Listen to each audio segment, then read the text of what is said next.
Karnataka creation Mohan Kumar. ಬಂಧುಗಳೇ, ನಾನಿವತ್ತು ಕುಂಡಗಲ್ ತಾಲೂಕಿನ ಗಿಡದಪಾಳ್ಯದಲ್ಲಿದ್ದೀನಿ. ಇಲ್ಲಿ ಸುಮಾರು 150ಕ್ಕೂ ಹೆಚ್ಚು ಎಳಗ ಮತ್ತು ನಾಟಿ ಕುರಿಗಳನ್ನು ಸಾಕಿ ಸಾಕಷ್ಟು ಆದಾಯವನ್ನು ಕಾಣುವುದರ ಮೂಲಕ ಅವರ ಜೀವನವನ್ನು ಸೊಗಸಾಗಿ ಕಾಣ್ತಾ ಇದ್ದಾರೆ. ಬನ್ನಿ ಅವ್ರನ್ನ ಮಾತಾಡ್ಸೋಣ, ಪರಿಚಯ ಮಾಡ್ಕೊಳ್ಳೋಣ. ಅದಕ್ಕೆ ಮುಂಚೆ ಯಾರೆಲ್ಲ ಈ ವಿಡಿಯೋ ನೋಡ್ತಾ ಇದ್ದೀರಾ, ದಯಮಾಡಿ ನನ್ನ ಚಾನಲ್ನ ಸಬ್ಸ್ಕ್ರೈಬ್ ಮಾಡಿ, ಲೈಕ್ ಮಾಡಿ, ಶೇರ್ ಮಾಡಿ. ಹಾಗೂ ಈ ಕನ್ನಡಿಗನ ಒಂದು ಪ್ರಯತ್ನಕ್ಕೆ ತಮ್ಮೆಲ್ಲರ ಆಶೀರ್ವಾದ ಇರಲಿ ಅಂತ ಕೋರ್ತೀನಿ. ಸರ್ ನಮಸ್ಕಾರ. ನಮಸ್ಕಾರ ಸರ್. ಸರ್ ತಮ್ಮ ಪರಿಚಯ ಮಾಡಿಕೊಡಿ ಸರ್. ಸರ್ ನಮ್ಮ ಹೆಸರು ಜಿ ಗಂಗಾಧರಯ್ಯ ಅಂತ, ಗಿಡದಪಾಳ್ಯ, ಕುಣಿಗಲ್ ತಾಲೂಕು ಕೊತ್ಕೆರೆ ಹೋಬಳಿ, ತರಕುಪ್ಪೆ ಗ್ರಾಮ ಪಂಚಾಯತಿ ವ್ಯಾಪ್ತಿ. ಇಬ್ಬರಿಗೆ ಬಹಳ ಸ್ಥಳೀಯವಾದ ಪ್ಲೇಸ್ ಸರ್.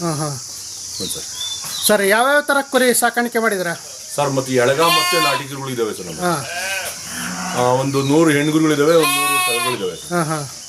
ಅದು ಬ್ರೀಡಿಂಗು ನಾವೇ ಮಾಡ್ಕೋತೀವಿ ಮತ್ತು ನಾವೇ ಮಾರ್ಕೆಟಿಂಗ್ ಮಾಡ್ತೀವಿ, ನಾವೇ ಕಟಿಂಗ್ ಮಾಡ್ಕೊಳ್ಳೋವರೆಗೂ ಮಾಡ್ಕೊಡ್ತೀವಿ. ಮರಿನೂ ಮಾರಾಟ ಮಾಡ್ತೀವಿ, ಟಗರುಗಳು ಮಾರಾಟ ಮಾಡ್ತೀವಿ, ಕುರಿಗಳು ಮಾರಾಟ ಮಾಡ್ತೀವಿ. ಕುರಿಗಳನ್ನ ಎಲ್ಲಿಂದ ತಗೊಂಬರ್ತಾರ ಸರ್? ಸರ್ ಇಲ್ಲ, ಕುರಿ ನಮ್ಮನೇನೆ ಸರ್. 100 ತಾಯಿ ಕುರಿಗಳು ಇದಾವಲ್ಲ ಸರ್, ನೋಡಿ ಕೆಳಗಡೆ ಅಲ್ಲೆಲ್ಲ ಇದಾವೆ. ಆ ಕೆಳಗಡೆ ಕಡೆಲ್ಲ ಇದಾವೆ ನೋಡಿ, ಅಲ್ಲಿ 100 ಹೆಣ್ಗುರಿಗಳಿದ್ದಾವೆ. ಅವು ವರ್ಷಕ್ಕೆ 150 ಮರಿಗಳಾಗ್ತವೆ. ಅದೇ ಮರಿಗಳನ್ನ ನಾವು ಮಾಡ್ಕೊಂಡು ಹೆಣ್ಣು ಮರಿಗಳನ್ನ ಬೇರೆ ಕಡೆ ಮಾಡ್ಕೋತೀವಿ, ಗಂಡು ಮರಿಗಳನ್ನ ಬೇರೆ ಮಾಡ್ಕೋತೀವಿ. ಹಾಗೆ ಬ್ಯಾಚ್ ವೈಸ್ ನೋಡಿ, ಇಲ್ಲೊಂದು ಈಗ ಒಂದು 10 ಮರಿ ಹಾಕಿದ್ದೇವೆ. ಇವಾಗ ನೋಡಿ, ಒಂದು 25 ಮರಿ ಹಾಕಿದ್ವಿ ನೋಡಿ. ಇವೊಂದು ಬ್ಯಾಚ್ ಆಯ್ತು. ಇನ್ನೊಂದು ಬ್ಯಾಚ್ ಕೆಳಗಡೆ ಶೆಡ್ನಲ್ಲಿ ಇದೆ, ಇನ್ನೊಂದು ಶೆಡ್ ಇದೆ. ಹಿಂಗೆ ಬ್ಯಾಚ್ ವೈಸ್ ಮಾಡ್ಕೊಳ್ತಾ ಬರ್ತಾರೆ. ಯಾವ್ಯಾವ ರೀತಿಯ ಆಹಾರ ಕೊಡ್ತಾರೆ? ನಾವು ಸೈಲೇಜ್ ಮಾಡ್ಕೊಂಡಿದ್ದೀವಿ ನೋಡಿ, ಸೈಲೇಜ್ ಹಾಕಿದ್ದೀವಿ ಬೆಳಗ್ಗೆ ಹೊತ್ತು. 12 ಗಂಟೆ ನಂತರ ಸೈಲೇಜ್ ಎಲ್ಲ ತಿಂದ್ಮೇಲೆ ನಾವು ಒಣಹುಲ್ ಕೊಡ್ತೀವಿ. ಬೆಳಗ್ಗೆ 6 ಗಂಟೆಗೆ ಜೋಳ, ಹಿಂಡಿ, ಚಕ್ಕೆ ಬೂಸ ಅಂತ ಮರಿಗಳಿಗೆ ಸ್ವಲ್ಪ ನೋಡ್ಕೊಂಡು ಸರ್, ಇವಕ್ಕೆಲ್ಲ ಒಂದು 100 ಗ್ರಾಮ್ ರೇಟಲ್ಲಿ ಕೊಡ್ತೀವಿ ನಾವು. ಈ ಸಣ್ಣ ಮರಿಗಳಿಗೆ ಸ್ವಲ್ಪ ಚಕ್ಕೆ ಬೂಸ ಆ ಥರದ್ದು ಕೊಡ್ತೀವಿ ಅಷ್ಟೇ. ಸುಮ್ಮನೆ ಹಾಕಿರ್ತೀವಿ, ಅಥವಾ ಒಂದು ಸ್ವಲ್ಪ ಬಾಯ ಆಡಿದ್ರೆ ಹಾಗೆ ರೂಢಿ ಆಗ್ತಾ ಇರ್ತದೆ. ಮಾಮೂಲಿ ಕುರಿಗಳಿಗೆ 1 ಟೈಮ್ ರಸಮೇವ್ ಕೊಡ್ತೀವಿ, ಸೈಲೇಜ್ ಕೊಡ್ತೀವಿ, ಮಿಕ್ಕಿ ಒಣಹುಲ್ ಕೊಡ್ತೀವಿ. ಈ ಕಾಯಿಲೆಗಳಿಗೆ ಯಾವ ಥರ ಮೇಂಟೈನ್ ಮಾಡ್ತೀರಾ? ವರ್ಷದಲ್ಲಿ ETHS PPRನ ಸರ್ಕಾರಿ ಇಲಾಖೆನಲ್ಲಿ ಬಂದು ಮಾಡ್ತಾರೆ ಸರ್. ಡೈರಿ ಮೇಂಟೈನ್ ಮಾಡಿ ಮೇಜರ್ ಕುರಿಗಳಲ್ಲಿ ಜಂತುನಾಶಕದ ಸಮಸ್ಯೆ ಕಂಡು ಬರ್ತಾ ಇದೆ ಜಾಸ್ತಿ. 10 ಡೇಸ್ ಒಟ್ಟು 15 ಡೇಸ್ ಆದ ನಂತರ ಅವಕ್ಕೆಲ್ಲ ಡಿವರ್ಮಿಂಗ್ ಮಾಡ್ತೀವಿ. ಪ್ರತಿ 3 ತಿಂಗಳಿಗೆ ಒಂದ್ಸಲಿ 2 ಬಾರಿ ಮಾಡ್ತೀವಿ ಸರ್. ಈಗ 1ನೇ ತಾರೀಕು ಹಾಕಿದ್ರೆ ತಿರ್ಗಿ 15ನೇ ತಾರೀಕು ಒಂದ್ಸಲ, ಅಂದರೆ 3 ತಿಂಗಳಲ್ಲಿ 2 ಬಾರಿ ಮಾಡ್ತೀವಿ. ಅಂದರೆ ಫಸ್ಟ್ 1ನೇ ತಾರೀಕು ಹಾಕಿದ್ರೆ ತಿರ್ಗಿ 15ನೇ ತಾರೀಕು ಒಂದ್ಸಲ ಹಾಕಿ ಅಲ್ಲಿ ಕ್ಲೋಸ್ ಮಾಡ್ತೀವಿ. ಅಲ್ಲಿಗೆ 3 ತಿಂಗಳಿಗೆ ಒಂದ್ಸಲ ರೊಟೇಟ್ ಮಾಡ್ಕೊಂಡು ಹೋಗ್ತಾ ಇರ್ತೀವಿ. ಅಂದರೆ 3 ತಿಂಗಳಿಗೆ ಒಂದ್ಸಲ ಹೊರಮ್ಸ್ ಕೊಡ್ತಾ ಇರ್ತೀವಿ. ಮಿಕ್ಕಿದ ಆಹಾರ, ನೀರು ನೋಡ್ಕೊಂಡು ಕೊಡ್ತೀವಿ ಸರ್. ಆಮೇಲೆ ಸ್ವಲ್ಪ ಮಿನರಲ್ ಮಿಕ್ಸರ್, ಯಾಕಂದರೆ ಇಲ್ಲಿ ಕೂಡಾಕಿ ಸಾಕ್ತಾ ಇದ್ದೀವಲ್ಲ ಸರ್, ನೋಡ್ತೀವಿ ನೀವು, ಅವಕ್ಕೆಲ್ಲ ಮಿನರಲ್ ಮಿಕ್ಸರು ಅದೆಲ್ಲ ಬೇಕು ಸರ್. ಮಿನರಲ್ ಮಿಕ್ಸರ್ ಕೊಡ್ತೀವಿ. ಒಂದು ಸ್ವಲ್ಪ ಕ್ಯಾಲ್ಶಿಯಮು, ಲಿವರ್ ಟಾನಿಕ್ಕು ಆ ಥರದ್ದೆಲ್ಲ ವಾರದಲ್ಲಿ ಒಂದು ತಿಂಗಳಲ್ಲಿ ಒಂದು ವಾರ ಲಿವರ್ ಟಾನಿಕ್ ಕೊಡ್ತೀವಿ. ನೀರಿನ ಮುಖಾಂತರ ಕೊಡ್ತೀವಿ, ಇಲ್ಲಾಂದರೆ ಆಹಾರ ಮುಖಾಂತರ ಕೊಡ್ತೀವಿ. ಮತ್ತು ಮಾಡಿಬಿಟ್ಟು ಎಲ್ಲನೂ ಅದನ್ನು ಆಹಾರ ಮುಖಾಂತರ ಮಿಕ್ಸ್ ಮಾಡಿ ಹಾಕಿದ್ರೆ ತಿನ್ಕೊಳ್ತಾರೆ. ಅಷ್ಟು ಕೊಡ್ತಾ ಇದ್ದೀವಿ. 3 ತಿಂಗಳು ನೋಡಿ ಸರ್ ಮರಿವು. ಇವು 3 ತಿಂಗಳು ಮರಿನಾ? 2.5ರಿಂದ 3 ತಿಂಗಳು ಮರಿ. 2 ತಿಂಗಳು ಹೋವೆ, 2.5 3 ತಿಂಗಳು ಮರಿಗಳು. ಇವು ನಾಟಿ ಮರಿಗಳ ಸರ್? ನಾಟಿ ಮರಿಗಳು ನೋಡಿ, 25 kg ಇದಾವೆ. ಅದೇ ನಮ್ಮ ಎಳಗ ಮರಿಗಳು 25 kg ಇದಾವೆ ನೋಡಿ. ನಾಟಿ ಮರಿಗಳು 20 kg. ಇವು ಯಾವ ಎಳಗ ಮರಿನ ಸರ್? ಸರ್ ಇಲ್ಲ ಸರ್, ನಾಟಿ ಕುರಿ. ನಾಟಿನೇ? ನಾಟಿ ಕುರಿ ನಮ್ಮನೆ ಬಿಟ್ಟಿರೋ ಅಂತ. ಇವೆಲ್ಲ ಹೆಣ್ಗುರಿ? ನೋಡಿ, ಇದು ತಾಯಿಗಳು ನೋಡಿ, ರಮ. ಅವಕ್ಕೆ ಊಟ ಹಾಕಿ, ಸಪ್ರೇಟ್ ಊಟ ಹಾಕಿ, ಇವನ್ನ ಸಪ್ರೇಟ್ ಸ್ವಲ್ಪ ಸಣ್ಣ ಆಹಾರ ಕೊಡ್ಬೇಕಲ್ಲ. ಅದ್ರ ಮರಿಗಳು ಇವು? ಅದ್ರ ಮರಿಗಳು ಸಣ್ಣ ಆಹಾರ ಕೊಟ್ಬೇಕಲ್ಲ ಅವಕ್ಕೆ. ಅದಕ್ಕೆ ಬೇರೆ ಇಟ್ಟು ಬಿಟ್ಟಿದ್ದೀವಿ. 12 ಗಂಟೆವರೆಗೂ ಅವಕ್ಕೆ ಬಿಡಲ್ಲ ಅವನ್ನ, ಅದ್ರ ಜೊತೆಗೆ ಇರ್ತದೆ ಅವು. ಇವು ಎಷ್ಟು ತಿಂಗಳ ಸರ್? 15 days sir. 15 ಡೇಸ್ ಮರಿಗಳು. ಈಗೆಲ್ಲ ಮೇವು ತಿನ್ನಕ್ಕೆ ಸ್ಟಾರ್ಟ್ ಆಗಿದೆ ನೋಡಿ. ಕೆಳಗಡೆ ಮೇವೆಲ್ಲ ಕೆಳಗಡೆ ಇಕ್ಕಿದೀವಿ. ಚಕ್ಕೆ ಬಸ್ ಸಣ್ಣ ಆಹಾರ ಇರ್ಬೇಕು ಅವಕ್ಕೆಲ್ಲ, ಜೀರ್ಣ ಈಸಿಯಾಗಿ ಆಗೋ ಥರದ್ದು ಆಹಾರಗಳು ಇರ್ತೀವಿ ಕೆಳಗಡೆ. 12 ಗಂಟೆ 1 ಗಂಟೆವರೆಗೂ ತಾಯಿ ಜೊತೆ ಬಿಡಲ್ಲ ನಾವು, ಅವು ಸಪ್ರೇಟಾಗಿ ಇರ್ತವೆ. ಆಮೇಲೆ 12 ಗಂಟೆ ಮೇಲೆ ತಾಯಿ ಜೊತೆ ಬಿಡ್ತೀವಿ ಸರ್. ಇವೆಲ್ಲ ನಾಟಿ ಕುರಿಗಳು ಮರಿಗಳು? ಹೌದು ಖಂಡಿತ. ಎಳಗ ಮರಿಗಳು ಆ ಕಡೆ ಇಲ್ಲ ನೋಡಿ, ಇಲ್ಲಿ ಇದಾವೆ ನೋಡಿ, ದೊಡ್ಡ ಮರಿಗಳು ನೋಡಿ. ದೊಡ್ಡ ಮರಿ ಇದೆ, ಆ ದೊಡ್ಡ ಸೈಜ್ ಕಾಡ್ತಾವೆ ಸುಳಿ. ಅವೆಲ್ಲ ಶಿಫ್ಟ್ ಆಗಿದೆ ಸರ್ ಆ ಕಡೆ. ಎಲ್ಲ ಎಷ್ಟಿದಾವೆ ಸರ್ ಇವು? ಇವು 25 ಮರಿಗಳಿದ್ದಾವೆ. ಇಲ್ಲಿ 13 ಮರಿಗಳು ಈಗ ನೋಡಿ. ಇವತ್ತು ಮೊನ್ನೆ 15 ದಿವಸ ಆಯ್ತು. ಇನ್ನೊಂದು ಬ್ಯಾಚಿಗೆ ಅಲ್ಲಿ ಶೆಡ್, ಕೆಳಗಡೆ ಶೆಡ್ ಇದೆ. ಅವೆಲ್ಲ ಒಂದು 15 ಮರಿಗಳು ಆಗ್ತವೆ ಅಲ್ಲಿ. ಹಂಗೆ ಬ್ಯಾಚ್ ವೈಸ್ ಬರ್ತಾ ಇರ್ತವೆ. ಇದೆಲ್ಲ ಮಾರುಕಟ್ಟೆ ವ್ಯವಸ್ಥೆ ಯಾವ ಥರ ಮಾಡ್ಕೊಂಡು? ಮಾರುಕಟ್ಟೆಗೆ ನಾನು ಎಲ್ಲೂ ಹೋಗಿಲ್ಲ ಸರ್, ಇಲ್ಲೇ ಮಾರ್ಕೆಟ್ ಆಗಿದೆ. ಇಲ್ಲೇ ಬರ್ತಾರೆ? ತುಂಬಾನೇ ಮಾರ್ಕೆಟ್ಗೆ ತೊಂದರೆನೇ ಇಲ್ಲ ಅಂತಿಲ್ಲ ಸರ್. ಯಾಕೆಂದ್ರೆ ನಂದೇ ಪ್ರೊಡಕ್ಷನ್ನು, ನಾನೇ ಮರಿ ಹಾಕೋದ್ರಿಂದ ಒಂದು ನಾವು ಈ ಥರ ಮರಿಗಳನ್ನೆಲ್ಲ 500 ರೂಪಾಯಿ 550 ರೂಪಾಯಿ ಕೆಜಿಗೆ ಕೊಟ್ಬಿಡ್ತೀವಿ ಇಲ್ಲಿ ಕೆ ಜಿ ಲೆಕ್ಕದಲ್ಲಿ ಕೊಟ್ಟು ಕೆಜಿ ಲೆಕ್ಕ ಕೊಟ್ಬಿಡ್ತೀವಿ. ದೊಡ್ಡವೆಲ್ಲ 500 ರೂಪಾಯಿ ಕೆಜಿಗೆ ಕೊಟ್ಬಿಡ್ತೀವಿ. ಸಾಕರೆ ಯಾರು ಬರ್ತಾರೆ ಕೊಡ್ತಾರೆ 550 ರೂಪಾಯಿ, ಯಾರೇ ಮನೇಲಿ ಯಾರೇ ಇದ್ರು ತೂಕ ಹಾಕ್ಕೊಡ್ತಾರೆ. ದೊಡ್ಡವನು 500 ರೂಪಾಯಿ ತೂಕ ಹಾಕ್ಕೊಡ್ತಾರೆ. ಈಗ ಲಂಸಮ್ ಲಾಟಾಗಿ ಕೊಟ್ಟಿದ್ದೀವಿ, ಇನ್ನೊಂದು ಲಾಟ್ ನಿಮಗೆ ತೋರಿಸ್ತೀನಿ ಅದನ್ನು. ತೂಕ ಲೆಕ್ಕ ಕೊಟ್ಬಿಡ್ತೀವಿ ಸರ್. ಯಾಕೆಂದ್ರೆ ಯಾರಿಗೂ ಮೋಸ ಆಗಬಾರ್ದು, ನಿಮಗೂ ಅನ್ಯಾಯ ಆಗಬಾರ್ದು, ನಮಗೂ ಅನ್ಯಾಯ ಆಗಬಾರ್ದು. ಈಗ ಅಷ್ಟು ಬರುತ್ತೆ ಅಷ್ಟಂಗೆ ಅಂದಾಜು ವೆಚ್ಚ ಮಾಡಿ ವ್ಯಾಪಾರ ಮಾಡೋದು. ನಿಖರವಾಗಿ ಒಂದು ಸ್ಕೇಲ್ ಅಂತ ಇದ್ದಾಗ ನಿಖರವಾದ ಬೆಲೆ ಬರುತ್ತೆ. ನಿಖರವಾದ ಬೆಲೆ ಇದ್ದಾಗ ಖಂಡಿತವಾಗಿ ಅವ್ರಿಗೂ ಅನ್ಯಾಯ ಅನ್ಸಿರಲ್ಲ, ಮನ್ಸಿಗೆ ಸಮಾಧಾನ ಆಗ್ತದೆ, ನಮಗೂ ಮನಸ್ಸು ಸಮಾಧಾನ. ಏನು ಮಾಡ್ತಾರೆ, ಅಷ್ಟು ಬಾಳ್ತದೆ ಇಷ್ಟು ಬಾಳ್ತದೆ ಅಂತ ಬಾರ್ಗೈನ್ ಮಾಡಿಕೊಂಡು ಅದೆಲ್ಲ ಮಾಡೋಕ್ಕೆ ಬದಲು ಎಲ್ಲರಿಗೂ ಸಮಾಧಾನ ಇರಲ್ಲ. ಇವೆಲ್ಲ ಎಷ್ಟು ವರ್ಷಕ್ಕೆ ಒಂದ್ಸಲಿ ಮರಿ ಆಗ್ತದೆ? ವರ್ಷಕ್ಕೆ 2 ಬಾರಿ ಆಗ್ತದೆ. ವರ್ಷಕ್ಕೆ 2 ಬಾರಿ ಅಂದ್ರೆ ಕೂಡು ಪದ್ಧತಿ ಮಾಡಿದ್ರೆ ಆಚೆ ಇದ್ರೆ ಹಂಗಾಗೋದಿಲ್ಲ ಸರ್. ಯಾಕೆ ಅಂದ್ರೆ ಕೂಡು ಪದ್ಧತಿಲಿದ್ರೆ ನಾವು ನೋಡಿ ಕರೆಕ್ಟಾಗಿ 15 ಆಯಿತು, ಇನ್ನೊಂದು ಇವಾಗ 15 ಅದ್ರ ಜೊತೆಗೆ ಗಂಡು ಟಗರನ್ನ ಹಾಕ್ತೀವಿ ಸರ್. ಅವೆಲ್ಲ ಕ್ರಾಸಸ್ ಆಗ್ತಾ ಇರ್ತವೆ. ಒಂದು ಮಂತ್ ಆಗ್ತದಂಗೆ ಅವೆಲ್ಲ ಮೆನ್ಷನ್ಸ್ ಆಗ್ತಾ ಇರ್ತವೆ. 1 ತಿಂಗಳಿಗೆಲ್ಲ ಕ್ರಾಸ್ ಆಗ್ತವೆ. ಅದ್ರ ಜೊತೆಗೆ 2 ತಿಂಗಳು ಹಾಲು ಕುಡಿತೀವಿ, ಅಲ್ಲಿ 3 ತಿಂಗಳು. ಅವಾಗ 3 ತಿಂಗಳ ಮರಿನ ಬೇರ್ಪಡಿಸಿರ್ತೀವಿ. ಅದ್ರ ಕುರಿಗೆ 2 ತಿಂಗಳು ಪ್ರೆಗ್ನೆನ್ಸಿ ಇರ್ತದೆ, ಮರಿ 3 ತಿಂಗಳಾಗಿರ್ತದೆ. ಅತ್ತಾಗಿ ಗ್ಯಾಪ್ 3 ತಿಂಗಳು ಗ್ಯಾಪಲ್ಲಿ ಮರಿ ಹಾಕಿರ್ತೀವಿ. ಈಗ 3 ತಿಂಗಳು ಆಯ್ತಲ್ಲ, 2 ತಿಂಗಳು ಆಯ್ತಲ್ಲ ಸರ್. ಈಗ 3 ತಿಂಗಳು 5 ತಿಂಗಳ ಮೇಲೆ 5-6 ದಿವಸಗಳ ಮರಿ ಹಾಕ್ತೀವಿ. ಆಗ ಅತ್ತಾಗಿ ಎಕ್ಸ್ಟ್ರಾ 3 ತಿಂಗಳಿಗೆ ಮರಿ ಹಾಕಿರ್ತದೆ.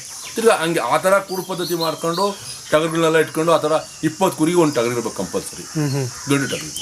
ನೀನು 80 ಕುರಿ 100 ಕುರಿ ಇರ್ತದೆ, ಒಂದು ಟಗರು ಮಾಡಿಕೊಂಡ್ರೆ ಅದೆಲ್ಲ ಕ್ರಾಸಿಂಗ್ ಎಲ್ಲ ಡಿಲೇ ಆಗ್ತಾ ಇರ್ತದೆ. ಸರಿಯಾಗಿ ಸಮರ್ಪಕವಾಗಿ ಮರಿಗಳು ಹುಟ್ಟಲ್ಲ, ಹೆಲ್ತಿಯಾಗಿ ಮರಿ ಹುಟ್ಟಲ್ಲ. ಆಮೇಲೆ ಅವು ಮತ್ತೆ 7ಗೆ ರೀಕಾಗ್ ಆಗ್ತಾ ಇರ್ತದೆ. ನೀನು 20 ಕುರಿಗಳು ಇತ್ತು ಅಂದರೆ ಒಂದು ಗಂಡು ಇರಬೇಕು ಹೇಳ್ತಾ ಇರ್ತಾರೆ. ನಾನು ನೋಡಿದ್ದೀನಿ ಸುಮಾರು ಜನ, ಅದು ರಾಂಗ್ ಅಂದ್ಕೊಂಡು. ಯಾಕೆಂದರೆ ತಿರ್ಗಾ ಕ್ರಾಸ್ ಆಗಿರ್ತದೆ, ಮತ್ತೆ ಕ್ರಾಸ್ ಬರ್ತಾ ಇರ್ತದೆ, ತಿರ್ಗಾ ಕ್ರಾಸ್ ಆಗ್ತಾ ಇರ್ತದೆ, ನಿಮಗೆ ಡಿಲೇ ಆಗ್ತಾ ಇರ್ತದೆ. ಒಂದು 20 ಕುರಿಗಳಿಗೆ ಒಂದು ಟಗರು. ಅವಾಗ ಸಮರ್ಪಕವಾಗಿ ಆ ಮರಿಗಳು ಅಷ್ಟೇ ಡೆವಲಪ್ಮೆಂಟ್ ಆಗಿ ನೋಡಿ. ಇವೆಲ್ಲರೂ 2 ಮರಿ ಹಾಕಿದ್ದಾರೆ ನಮ್ಮ ನಾಟಿ ಕುರಿಗಳು. ಇವೆಲ್ಲ 2 ಮರಿ ಹಾಕಿದ್ದಾರೆ ಸರ್. ಅಂದರೆ ಚೆನ್ನಾಗಿ ಆರೋಗ್ಯವಾಗಿ ನೋಡಿಕೊಂಡು ಚೆನ್ನಾಗಿ ಗಂಡು ತಾಯಿ ಎಷ್ಟು ಮುಖ್ಯನೋ ತಂದೆನೂ ಅಷ್ಟೇ ಮುಖ್ಯ. 2 50-50 ಇರೋದ್ರಿಂದ ಏನೋ 80 ಟಗರು ಇರ್ತದೆ, 80 ಕುರಿ ಇರ್ತವೆ, ಒಂದು ಟಗರು ಬಿಟ್ಕೊಂಡು ಸರಿಯಾಗಿ ಮರಿ ಬಿಟ್ಟಿಲ್ಲ, ದಪ್ಪ ಬರಲಿಲ್ಲ, ಹಾಗೆ ಹೀಗೆ ಇದೆಲ್ಲ ಕಂಪ್ಲೇಂಟ್ ಬರ್ತಾ ಇರ್ತದೆ. ನಾನು ನೋಡ್ತಾ ಇರ್ತೀನಿ. ನೀವು ಅನುಭವ ಆಗಿ ಇರ್ತೀರ, ನಾನು ನಿಂಗೆ ಹೇಳ್ತಾ ಇರ್ತೀನಿ. ಯಾರು 20 ಕುರಿಗಳು ಒಂದು ಗಂಡು ಟಗರನ್ನ ಅದನ್ನು ಹೆಲ್ತಿಯಾಗಿ ಮಡಿಕೋಬೇಕು. ಅವಾಗ ಮಾತ್ರ ಮರಿಗಳು ದಷ್ಟಪುಷ್ಟವಾಗಿ ಮರಿಗಳು ಹುಡ್ತವೆ.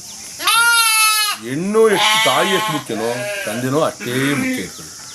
ತಾಯಿ ಸ್ವಲ್ಪ 1% ಕಡಿಮೆ ಇದ್ರು ತಂದೆ 100% ಕರೆಕ್ಟಾಗಿರ್ಬೇಕು, ಹೆಲ್ತಿಯಾಗಿರ್ಬೇಕು. ಅದಕ್ಕೆ ಕರೆಕ್ಟಾಗಿ ಒರಗಿಸಾಕ್ತಾ ಇರಬೇಕು. ತಾಯಿಗೂ ಹೆಂಗೆ ಒರಗಿಸಾಕ್ತೋ ಅದಕ್ಕೂ ಹಂಗೆ ಒರಗಿಸಾಕಿ ಚೆನ್ನಾಗಿ ನೋಡ್ಕೊಂಡ್ರೆ ಕರೆಕ್ಟಾಗಿ ದಪ್ಪವಾದ ಮರಿ ಹುಡ್ತವೆ. ಹುಟ್ಟಿದಾಗಲೇ 3-4 kg ಮರಿಗಳು ಹುಡ್ತವೆ. ಇಲ್ಲ ಅಂದರೆ ಸಣ್ಣ ಮರಿಗಳು ಹುಡ್ತವೆ. ಅವು ಹಾಲು ಕುಡಿಲೋ ಬೇಡೋ ನನಗೆ ತಟ್ಟಾಡಂಗೆ ಅವು ಡೆವಲಪ್ಮೆಂಟ್ ಆಗೋದಿಲ್ಲ, ತೊಂದರೆ ಆಗ್ತದೆ. ಹುಟ್ಟಿದ್ರೆ 3.5 kg ಮರಿ ಹುಟ್ಟಿದ್ರೆ ನಿಮ್ಗೆ 500 ರೂಪಾಯಿ kg ಅಂದರೆ 1,500-2,000 ರೂಪಾಯಿ ಬೆಲೆ ಅವತ್ತಿನ ಬೆಲೆ ಕೊಟ್ಟು ತಾಯಿ ಕೊಟ್ಟು. ನೀವು 3 ತಿಂಗಳು ಬೆಳೆಸಿ ಮಾಡಿದ್ರೆ 20 kg ಮರಿ ಬಿಡುತ್ತೆ.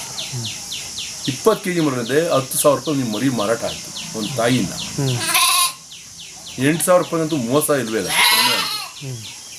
8,000 ರೂಪಾಯಿ ಅಂದರೆ 100 ಕುರಿ ಈಸಿಯಾಗಿ ಒಂದು ಬ್ಯಾಚಲ್ಲಿ ಮರಿಗಳು ಲೆಕ್ಕ ಆಗ್ತವೆ.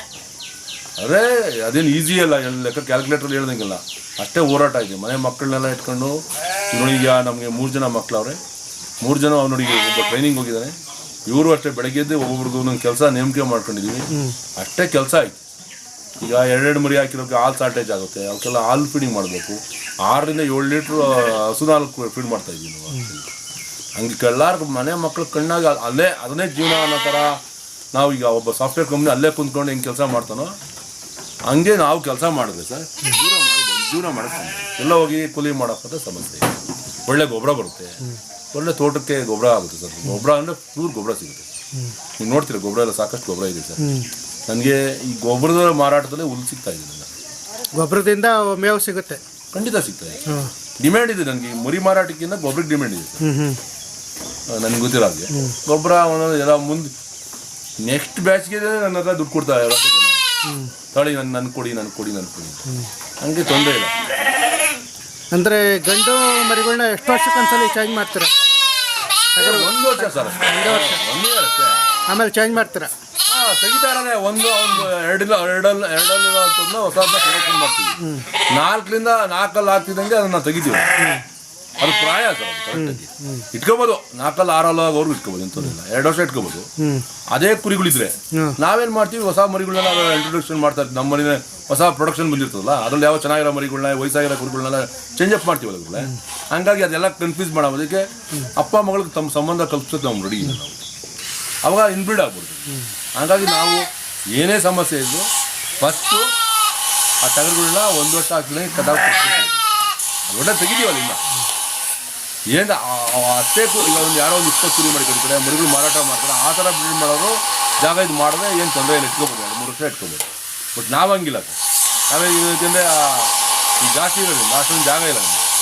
ನಾವೇನು ಮಾಡ್ತೀವಿ, 1 ವರ್ಷ ಆಗ್ತಿದಂಗೆ ಆ ಮರಿಗಳನ್ನ ಚೇಂಜ್ ನೋಡ್ಕೊಂಡು ಈ ಸದ್ಯ ಚೇಂಜ್ ಮಾಡಿದ್ವಿ. ಬಟ್ ತಾಯಿ ಕುರಿಗಳನ್ನ ಬೆಳಗ್ಗೆ 1 ಗಂಟೆ ಕುಡಿಸೋದು ಹಾಲು ಇರ್ತದೆ. ಇವಕ್ಕೆಲ್ಲ ಸಂಜೆವರೆಗೂ ಹಾಲು ಕುಡಿಸೋದು ಮಾಡ್ತೀವಿ. ಹಂಗೆ ಚೇಂಜ್ ಮಾಡಿಬಿಡ್ತೀವಿ. ಟಗರುಗಳಂತೂ ಆಲ್ಮೋಸ್ಟ್ ಆಲ್ ಸರ್ ಚೇಂಜೆ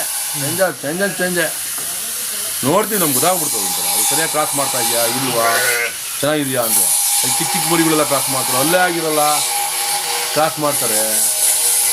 ಪಾಪ ಅವನು ನಾವು ಸರಿಯಾಗಿ ಇದಾಗಲ್ಲ, ಮರಿ ಸಣ್ಣ ಉಟ್ಕೊಳೋ ಅಂತಾರೆ, ಸತ್ತೋಯ್ತು ಅಂತಾರೆ, ಕೊಂದಾಕ್ಬೋದು.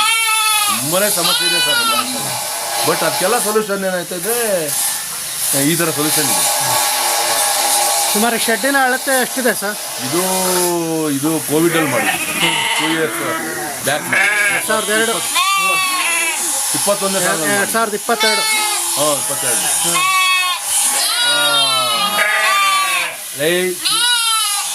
ಸುಂದರ ಅದ್ರೊಳಗೆ ಬಿಡ್ತೀವಿ ಸರ್. ಬನ್ನಿ ಆ ಮರಿಗೆ ಮನೆ ಬಿಡ್ತೀವಿ. ಅಲ್ಲ ಇವೆಲ್ಲ ಬಿಡ್ರ ಹಾಲು ಕುಡಿಯೋಕೆ ಹೋಗ್ತಾರೆ. 2 ಕೂತ್ರೆ ಅಮ್ಮ ತಿರೋದು ಹಂಗೆ ಇರುತ್ತೆ, ಅಲ್ಲೇ ಇರುತ್ತೆ.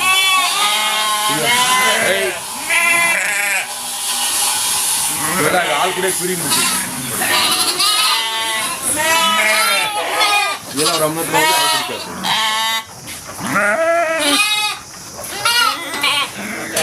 ಶೆಡ್ಡಿನ ಸುತ್ತಳತೆ ಸರ್ ಪೂರ್ವ ಪಶ್ಚಿಮ 25 ಅಡಿ ಇದೆ, ಉತ್ತರ ದಕ್ಷಿಣ 30. ಇವನ್ನ ಹೊರಗಡೆ ಬಿಡಲ್ಲ? ಇಲ್ಲ ಸರ್, ಯಾವ ಬಿಡೋದೇ ಇಲ್ಲ. ಅದೇ ತಾಯಿ ಅದೇ 2.5 ತಿಂಗಳಾದ್ಮೇಲೆ ಕ್ರಾಸ್ ಆಯ್ತು ಮರಿ ಅಂದಮೇಲೆ ನಾಟಿ ಹಾಕ್ತೀವಿ. ಅಲ್ಲಿವರೆಗೂ ಮರಿ ತಾಯಿನ ಚೆನ್ನಾಗಿ ನೋಡ್ಕೋತೀವಿ, ಚೆನ್ನಾಗಿ ಫೀಡಿಂಗ್ ಮಾಡ್ತೀವಿ ಸರ್. ಹಂಗಾಗಿ ಇಲ್ಲಿ ಇರ್ತವೆ ಸರ್. ಸರ್, ಇತ್ತೀಚಿನ ದಿನಗಳಲ್ಲಿ ಸುಮಾರು ಜನ ಭಾರಿ ಶೆಡ್ಗಳಿಗೆ ಬಂಡವಾಳ ಆಗ್ತಾ ಇದ್ದಾರೆ. ಏನು ಸರ್, ನೀವೇನು ಹೇಳ್ತೀರಿ? ನೀನು ಇಲ್ಲೇ ಇದ್ದು ಜೀವನ ಮಾಡ್ತೀನಿ ಅಂದರೆ ಮಾತ್ರ ಶೆಡ್ ಮಾಡಿ ಕೇಳಿ ಮಾಡಿ ಸರ್. ಯಾರೇ ಆಗಲಿ ಕೈ ಮುಗಿದು ಕೇಳ್ಕೊತೀನಿ. ಅದರಿಂದಲೇ ಜೀವನ ಮಾಡ್ತೀನಪ್ಪ, ನಾನು ಅಲ್ಲೆಲ್ಲೂ ಇಲ್ಲ, ನಾನು ಬೇರೆ ಕಡೆ ಜೀವನ ಮಾಡೋಕ್ಕೆ ಅವಶ್ಯಕತೆ ಇಲ್ಲ. ಅಲ್ಲೇ ಹೋರಾಟ ಮಾಡ್ಕೊಂಡು ನಾನು ಖುಷಿ ರೈತನ ಮಗ, ನಾನು ವ್ಯವಸಾಯನೂ ಮಾಡ್ಕೊಂಡು ಇದನ್ನು ಮಾಡ್ತೀನಿ ಅಂತ ವ್ಯಕ್ತಿಗಳು ಮಾತ್ರ ಮಾಡಿ.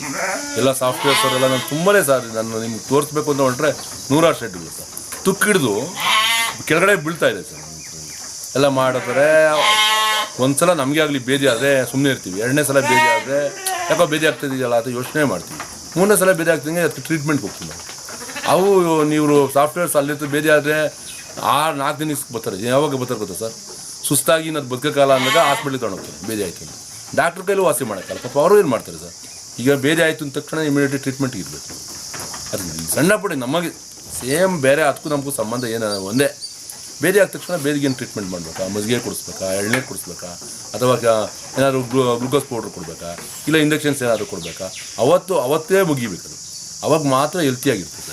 ಇಲ್ಲ ಅಂದರೆ ಬೇದಿ ಆಯಿತು ಅಂದರೆ ಅದು 24 ಗಂಟೆಯಲ್ಲಿ ಫುಲ್ ವೀಕ್ ಆಗಿರ್ತದೆ. ಅದು 5 kg ಮರಿ 3 kg ಆಯ್ತದೆ. ಇನ್ನು ನಾಳೆಗೆ 1 kg ಇರ್ತದೆ. ಅದು ಸುಸ್ತಾಗಿ ಹೋಗ್ತದೆ, ಹಾಲು ಕುಡಿಯಲ್ಲ, ನೀರು ಕುಡಿಯಲ್ಲ, ಮರಿ ಸತ್ತು ಅಂದರೆ ಅವತ್ತಿನ ಆ ಬೆಳೆ 10,000 ರೂಪಾಯಿ ನಮ್ಮ ಹತ್ರ ಲಾಭ ಇಲ್ಲ. ಒಂದು ಕುರಿ ಅಂತ 10 ಮಾರಿ ಬತ್ತು ಅಂದರೆ ₹1,00,000 ಇಲ್ಲ. ನಮ್ಮ ಒಬ್ಬ ಲೇಬರ್ ಕೂಲಿ ಇಲ್ಲ. ದಯಮಾಡಿ ಹೇಳ್ದು ಅಲ್ಲೇ ನೋಡ್ಕೊಂಡು ಅಲ್ಲೇ ಜೀವ, ಅದೇ ಜೀವನ ನಾವು ಅದನ್ನ ಮಾಡ್ತಾ ಇದೀವಪ್ಪ. ಏನೋ ಬೆಳಗ್ಗೆ ಒಂದ್ಸಲಿ ಸಂಜೆ ಒಂದ್ಸಲಿ ಮೇವ ಕೊಂಡೋಗ್ತೀವಪ್ಪ, ನಾವೇನು ಮಾಡಲ್ಲ ಅನ್ನೋ ಥರ ಇದ್ದರೆ ಆಗಲ್ಲ ಸರ್. ನಮ್ಮ ಮನೆ ಮಕ್ಕಳೆಲ್ಲ ಕಣ್ಣಾಗಿದ್ದು ಪ್ರತಿ ಕ್ಷಣನೂ ನೋಡಿದ್ರೆ, ಇವತ್ತೇ ಬೆಳಗ್ಗೆ ಏನಾಯಿತು, ಒಂದು ಸಣ್ಣ ಮರಿ ಅಂದರೆ ಒಂದು 7-8 kg ಇರೋಂಥ ಮರಿ. ಈ ರಸ್ಮೇವ್ ನೋಡಿ ಬಿಲ್ಲೆ ಇದೆಯಲ್ಲ, ಈ ಥರದ ಬಿಲ್ಲೆನ ತಿಂದ್ಬಿಡ್ತು. ಹೋಗಿ ಗಡ್ಲ ಸಿಗಾಕ್ಬಿಡ್ತು. ಶಾಂಪು ಎಲ್ಲ ಹಾಕ್ವಿ, ಈಗ ಕಡಲೆಕಾಯಿ ಎಣ್ಣೆ ಎಲ್ಲ ಹೋಯ್ದ್ವಿ, ಏನಾದರೂ ಪಾಸ್ ಆಗಲಿಲ್ಲ ಸರ್, ಡೆತ್ ಆಗೋಯ್ತು. ಈಗ ಚಾಪಿಂಗ್ನಲ್ಲಿ ಸ್ವಲ್ಪ ದಪ್ಪ ಆಗ್ಬಿಟ್ಟಿದೆ. ತಿನ್ನಲ್ಲ ಸಾಮಾನ್ಯ, ಸ್ವಲ್ಪ ಉಪ್ಪು ಹೋಯ್ತಿದ್ವು, ಹಾಕಿರ್ತೀವಲ್ಲ ಉಪ್ಪು ಬೆಲ್ಲ ಎಲ್ಲ ಹಾಕಿರ್ತೀವಲ್ಲ, ಅದೇನೋ ಯಾಮಾರಿ ಅಗ್ದು ತಿನ್ಬೇಕಾಯ್ತು. ಅದೇನು ಬೈ ಮಿಸ್ಟೇಕ್ ಹಂಗೆ ಯಾವಾಗಲೂ ನಾವು ಜೊತೆಲಿ ಇಟ್ಕೊಂಡು ಅವ್ರ ಜೊತೆಲಿ ಯಾವಾಗಲೂ ಹೋರಾಟ ಮಾಡ್ಕೊಂಡಿದ್ರೇ ಸಾಧ್ಯ ಸರ್ ಇಲ್ಲಿ ಸಾಧ್ಯ ಸರ್. ಹಂಗೆ ಮಾತ್ರ ಸಾಧ್ಯ ಇದ್ದರೆ ಮಾತ್ರ ಕುರಿಗಳು ಸಾಗಾಣಿಕೆ ಮಾಡಬೇಕೇ ಹೊರತು ಏನೋ ನಾವಲ್ಲಿದ್ದೀವಿ ಯಾರೋ ಒಬ್ಬ ಲೇಬರ್ ಬಿಡ್ತೀನಿ ಲೇಬರ್ ಕುಟ್ಕೊಂಡು ಮಾಡ್ತೀನಿ ಅಂದರೆ ಎಲ್ಲ ಭಾಳ ಅವನಿಗೆ ಫೋನ್ ಮಾಡ್ತಾರೆ, ಸರ್ ಬೇದಿ ಇರ್ತಾ ಇದೆ ಸರ್, ಜ್ವರ ಬಂದು ಯಾಕಂಬ ತಿಂತಾ ಇಲ್ಲ ಸರ್ ಅಂತಾರೆ. ಅದು ಬಂದು ಅವ್ರು ಟ್ರೀಟ್ಮೆಂಟ್ ಮಾಡಿ ಮಾಡೋ ಹೊತ್ತಿಗೆ ನಮಗೆ ಸುಮಾರು ಶೆಡ್ಗಳವ್ರು ಸರ್ ತಂದು ಸಾಕಾಗಿ ಬುಟ್ಟಿ ಎಲ್ಲ ಫೇಲ್ಯೂರ್ ಆಗಿದೆ. ದಯಮಾಡಿ ಅಂತ ರೈತರು ಯಾರು ಇದ್ದರೆ ಆ ಥರ ಸಾಕಬೇಡಿ.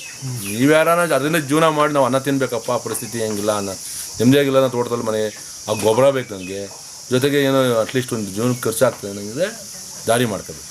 ಇಲ್ಲ ಸುಮ್ಮನೆ ನಾನು ಸಾಕಿದೆ ನಾನೆಲ್ಲ ಅಲ್ಲಿ ಇಟ್ಕೊಂಡು ಸಾಕ್ತೀನಿ ಅಲ್ಲಿ ಹೋಗಿ ಬಂದು ಸಾಕ್ತೀನಿ ಅಂದರೆ ಭಾಳ ಕಷ್ಟ ಇದೆ.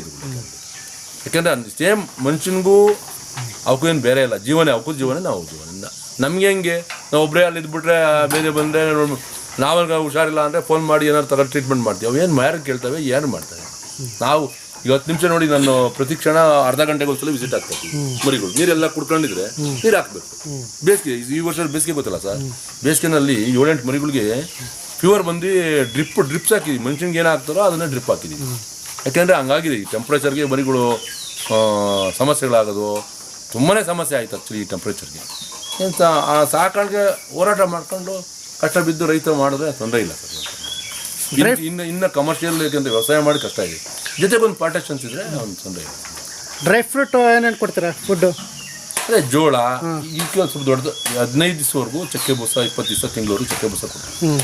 ಒಂದು ತಿಂಗಳಾದಮೇಲೆ ಜೋಳ ಚಕ್ಕೆ ಬೂಸ ಎಂಡಿ ಮಿಕ್ಸ್ ಮಾಡಿ ಕೊಡ್ತೀವಿ.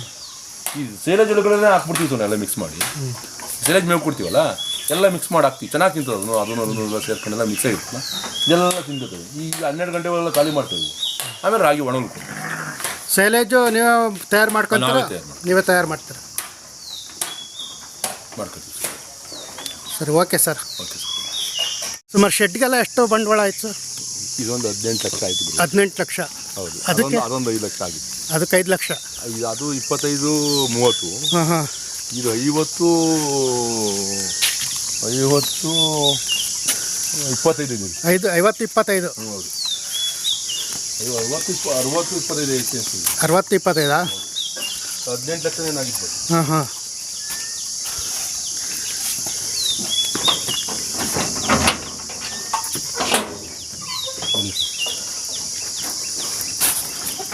ಈಗ ಈ ಒಂದು ವಾರದಿಂದ ಮರಿ ಹಾಕಿರೋಂಥವೆಲ್ಲ ಇಲ್ಲವೆ ಇಲ್ಲಿ. ಹಾಂ ಹಾಂ. ಇಲ್ಲಿದ್ದಾವೆ. ಈಗ ತಾಯಿಯಿಂದ ಹಾಲು ಬಿಡ್ತಿರುವಂಥವು ಇಲ್ಲಿದ್ದಾವೆ. ಈಗ ಅಲ್ಲಿಂದ ತಾಯಿ ಬಿಡ್ತಿಲ್ಲ ಹಾಕತ್ತಿದೆ. ಹಾಂ. ಆ ಇಕ್ಕಿನ ಮುಂದೆ ಬ್ಯಾಚ್ ಹೆಣ್ಣು ಮರಿಗಳೆಲ್ಲ ನೋಡಿ ಅದರಲ್ಲಿದೆ. ಹಾಂ ಹಾಂ. ಯಾವ ಅಲ್ಲಿ ಮಲಗಿದವರು. ಹಾಂ ಹಾಂ. ಇಕ್ಕಿನ ಮುಂದೆ ಬ್ಯಾಚ್. ಹಾಂ ಹಾಂ. ಒಂದು ಬ್ಯಾಚ್ ವೈಸ್ ಬೇಕು ಇದು ಎಲ್ಲ ಬ್ಯಾಚ್ ವೈಸ್ ಮಾಡಿದ್ರೆ. ಹೌದು ಸರ್. ಯಾವ ಬ್ಯಾಚಲ್ಲಿ ಇರಬೇಕು ನೋಡಿ. ಇವೆಲ್ಲ ಎಳಗಾಟಗಳಿವು ಇವೆಲ್ಲ ಸೇಲ್ ಆಯಿತು ಸರ್. ಇದೆಲ್ಲ ಯಾವ್ರಿಗೆ? ದೊಳ್ಳೆನಳ್ಳಿ ತನ್ವೀರ್ ಅಂತ ಅನ್ನೋರಿಗೆ ಸೇಲ್ ಆಯಿತು ಸರ್.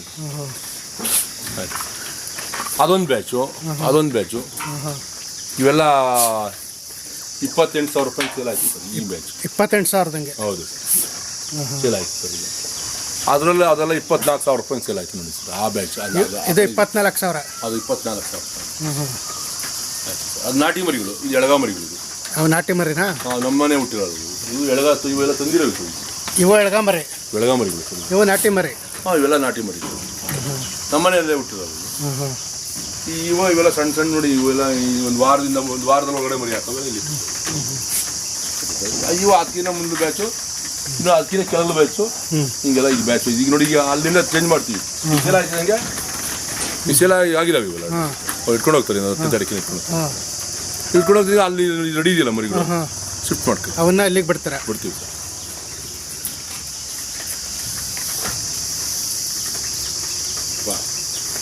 ಹೋಗಿ ನಮ್ಮ ಸೂಪರ್ ಬಂದಾಗ ಮಾತಾಡ್ತಾರೆ.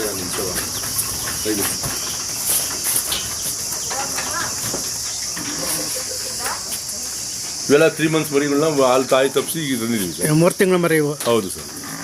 ಅವು ಸುಮಾರು ಎಷ್ಟು ಕೆಜಿ ಬರ್ತಾವೆ ಸರ್? ಅವು 70 ಕೆಜಿ ಇದಾವೆ. ಅವು ಹೇಳಿ ಅಲ್ಲಿ ತೋರಿಸ್ತದೆ ನಿಮ್ಗೆ. 70 ಕೆಜಿ. ಹೌದು. ಇವೆಲ್ಲ 60 ಕೆಜಿ ಇದಾವೆ. 60 ಕೆಜಿ. 60 ಕೆಜಿ ಇದಾವೆ ಸರ್. ಅವೆಲ್ಲ 40 ಕೆಜಿ ಇದಾವೆ.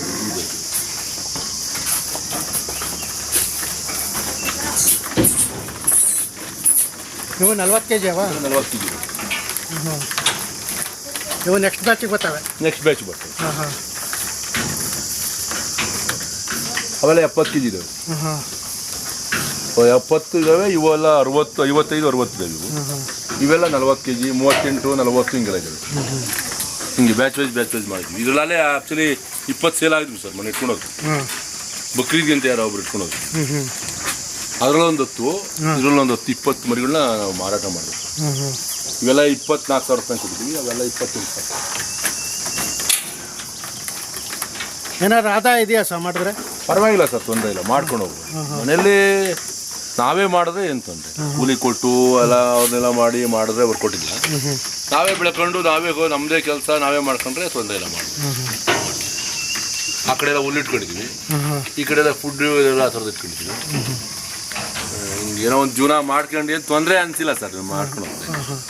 ಭಗವಂತ ಏನೋ ತೊಂದರೆ ಇಲ್ಲ. ಅಂದರೆ ಕೂಲಿ ಕೊಟ್ಟು ನಾವು ಎಲ್ಲೋ ಎತ್ಕೊಂಡು ಮಾಡ್ತೀವಿ ಅಂದರೆ ಕಷ್ಟ ಇದೆ. ಇಲ್ಲೇ ಇದ್ದು ಹೊಸಗಾರರು ರೈತರಿಗೆ ಊರಲ್ಲೇ ಇದ್ಕೊಂಡು ಅವನೇನೋ ಒಂದು ಮಾಡ್ಕೊಂಡು ಹೋಗ್ತೀನಿ ಅನ್ನೋರಿಗೆ ಅನ್ನಕ್ಕೇನು ತೊಂದರೆ ಇಲ್ಲ. ಜೀವನ ಮಾಡೋಕ್ಕೆ ಸಮಸ್ಯೆ ಇದೆ. ಅಂತ ಏನೇನೋ ಕನ್ಸ್ಕೊಳ್ಬಾರ್ದು. ಕಷ್ಟ ಬಿದ್ದು ನಾವೇ ಮಾಡಿದ್ರೆ 100% ತೊಂದರೆ ಇಲ್ಲ. ಶ್ರಮಕ್ಕೆ ತಕ್ಕ ಪ್ರತಿಫಲ ಇದ್ದೇ ಐತೆ 100%. ಏನು ಸರ್, ಈಗ ಏನು 20 ಟಗರು ಮಾರಲ್ಲ ಅಂತ ಇವತ್ತೆಲ್ಲ 25,000 ರೂಪಾಯಿ